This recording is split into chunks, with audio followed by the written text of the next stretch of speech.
एक समय की बात है। गौतम बुद्ध अपने शिष्यों के साथ एक गांव से दूर किसी बड़े नगर की तरफ जा रहे थे। गर्मी के दिन थे और रास्ता भी लंबा था। गौतम बुद्ध अपने शिष्यों सहित बहुत देर तक चलते रहे, जिस वजह से उन्हें बहुत प्यास लगती है। वहां से कुछ दूरी पर ही बरगद की वृक्ष की एक घनी छांव थी। सभी लोग उस वृक्ष के पास पहुंचते हैं। गौतम बुद्ध अपने शिष्यों सहित वृक्ष की घनी छाया के नीचे विश्राम करने लगते हैं। बहुत देर चलने की वजह से सभी का गला सूख रहा था।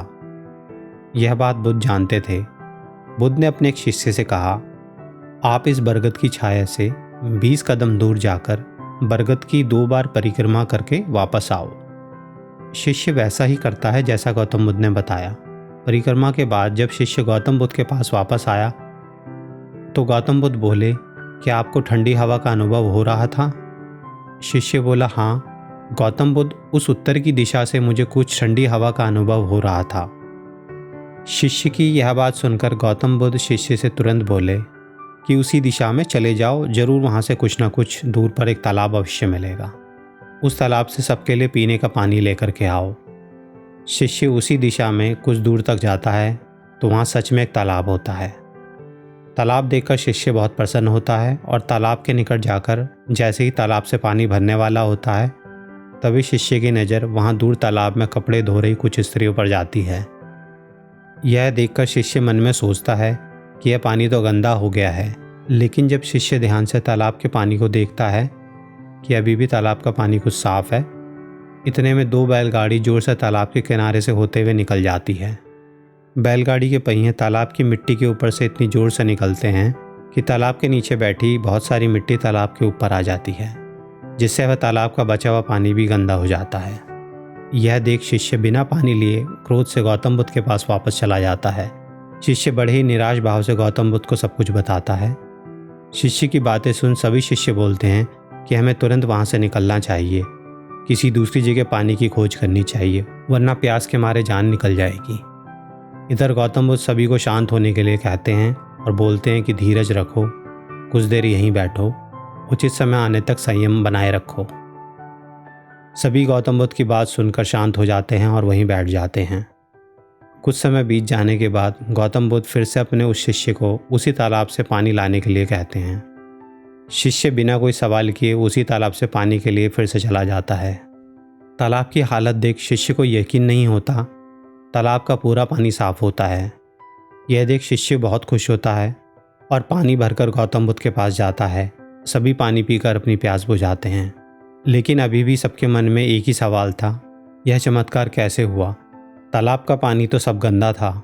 उन्हें लगा जरूर ये गौतम बुद्ध की शक्ति है।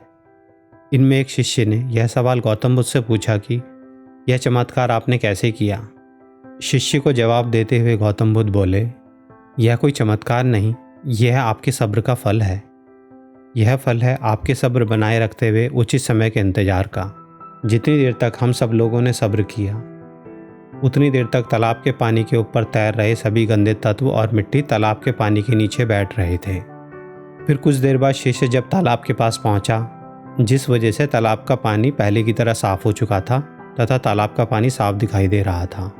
यदि उस समय आप लोगों ने सब्र ना किया होता, धैर्य ना रखा होता, तो आप सब इतनी गर्मी में पानी की खोज में प्यासे रहकर शायद अब तक मृत्यु को प्राप्त हो गए होते।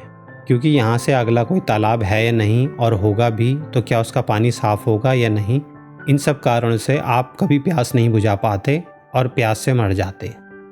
फिर इतना बोलने के बाद गौतम बुद्ध शिष्य को एक सीख देते हुए कहते हैं कि जैसी स्थिति हम सब लोगों के समक्ष आई है, वैसी ही स्थिति और मुश्किल दौर जिंदगी के हर मोड़ पर आएंगे।